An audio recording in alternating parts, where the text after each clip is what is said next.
Nintendo put out another one of their direct events where they showcase news about upcoming software and hardware, and honestly, I don't even see what the point is anymore because they will never top that Advance Wars announcement out of nowhere. I almost fell off my chair when I heard the words Advance Wars. I'm like, what? I've been clamoring for new entries in the Advance Wars franchise, and yeah, it's a remake, I'll take it. Okay, but let's get into the actual news. Now, there's a bunch of games that were announced that I don't really care that much about because, you know me, what piqued my interest was the fact that Nintendo is bringing N64 and Sega Genesis games. Speaking about completely out of left field news, this was one of them. Not the N64, the Sega Genesis part. So this is an update to Switch Online. It's going to be called Expansion Pack. And yes, like an expansion pack, you're going to have to pay more for it, but more on that later. If you sign up for the expansion pack, you're going to get 9 N64 games and 14 Sega Genesis games, with more games promised down the line. Now, it's important to note that new additions to the Switch Online retro gaming catalog come at basically an eyedropper pace. So don't hold your breath for any of your favorites if they weren't announced in the original lineup of these games or the games that they showed that are going to come down the line. So with the N64 titles, you see some that were just, they're given. Your Mario 64, your Mario Kart, things like that. Probably the one that people wanted the most, GoldenEye 64, isn't included and likely never will, but that's them breaks. If only there was another way to play these classic titles that didn't depend on the goodwill of these multi-billion-dollar companies. I can only dream. Now, here's the thing. There is already a Sega Genesis collection on the eShop that includes a bunch of the games that are included in this. So, and if you buy the Sega Genesis collection on eShop, the games are yours to own outright. You're not going to be having to pay for the service forever. So, and just like with the NES and the SNES, there are controllers that you can buy to play these games. And just like with the NES and SNES, you need to subscribe to the service to be able to buy this, which, yeah, it's kind of gatekeepy, but then again, if you don't sub to the service, why would you buy these? Also, unlike the previous controllers offered with Switch Online, the N64 and Sega Genesis controller don't have rails that allow you to dock the controllers to the system to charge. Useful feature, yes, but your system looks ridiculous and I can do without. I can charge my things with cables like regular human beings. It's fine. Now, I know you expect me to dunk on Nintendo for their poor practices, and we'll get into that, but I thought that maybe I could be a little bit more positive. I'm sure that there are people out there that this would be a good service too, right? Like people who've been living under a rock. Let's try to be positive in earnest. N64 emulation is notoriously hard, especially on portables. It's hard to get that working well.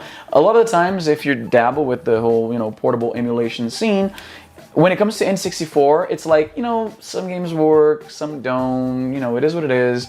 And this being an official offering by the company, I know it's going to run smoothly, even if they end up pilfering ROMs from the very emulation sites they then sue into oblivion. Because yeah, that's the thing. Ironically, Nintendo needed the very game preservation community they tried to destroy. Also, you're going to get convenient online emulation, which is going to be great if you want to play Mario Kart 64 with your buddies.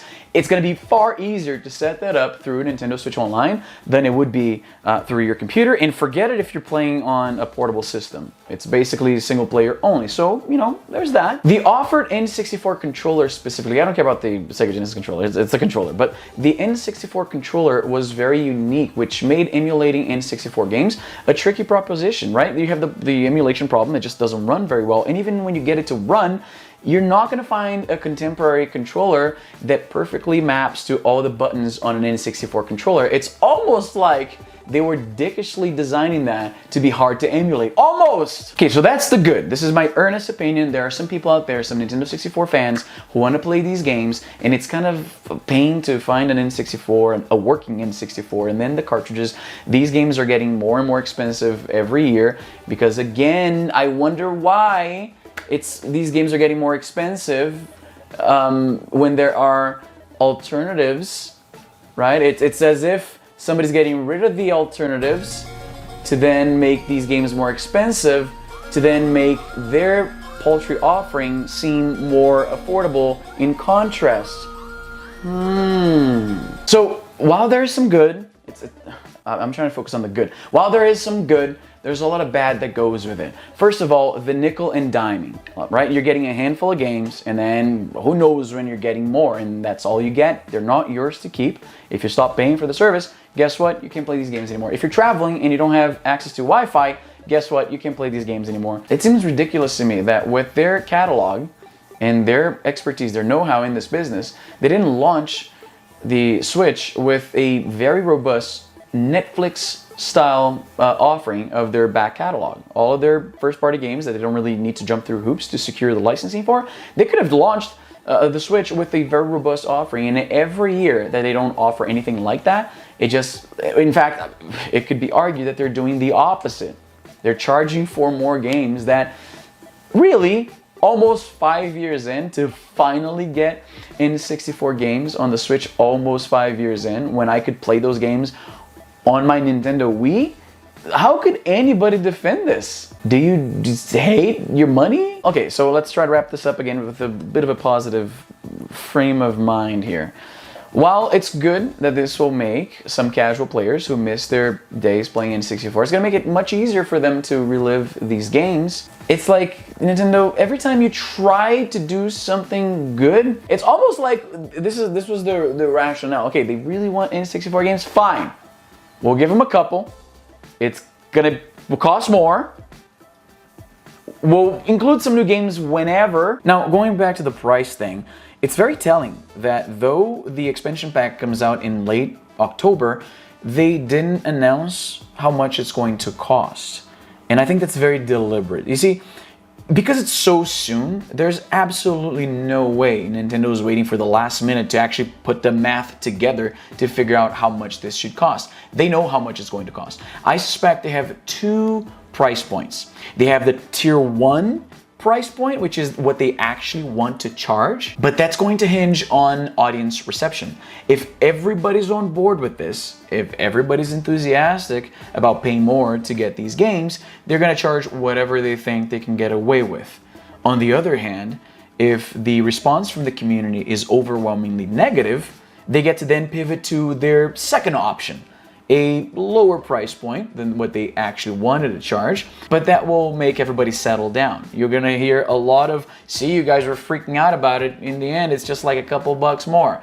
I know that's exactly the kind of crap they're going to pull with this. It's obvious. It's gotta be obvious because I'm not a particularly bright guy. So you all can see this, right? You all can see that it's very intentional. If everyone's on board with this, they're going to charge you out the ass. Is that even a phrase people say? I think I've heard this before once, but now I'm not sure. Nope, yeah, that's the thing, there it is. If everybody piles on and says, this is bullcrap, we're not gonna take this, if people continue to, as I've seen in some online circles, cancel their Switch Online subscription over this, if they see that the response was very negative, then maybe they'll throw us a bone and make this a little more affordable. I guess what I'm trying to say here is naysayers have an important role in this community, like it or not. I know it can be annoying to hear your favorite YouTuber crapping on Nintendo every time there's a direct, but it's almost like the community's immune system, preventing the company from just getting away with murder every single time. They go back on some decisions, we know this. So I guess what I'm trying to say is, you're welcome. But, you know, that's what I think. Let me know,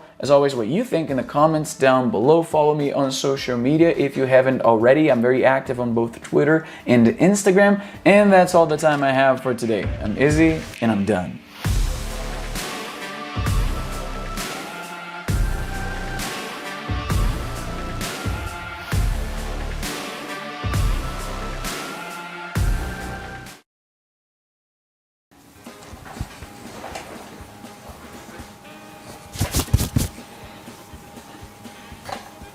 Nintendo put out another, oh my god, I can't, what the fuck? Nintendo put out another, I already screwed that up. Nintendo put out another one of their direct events where they usually, I can't do it. It's like one sentence. Nintendo put out another one of their direct events where they, I'm eating hair now. I'm eating hair. I just shaved, I probably have hair all over myself too. God damn it. I'm supposed to be a professional, fuck.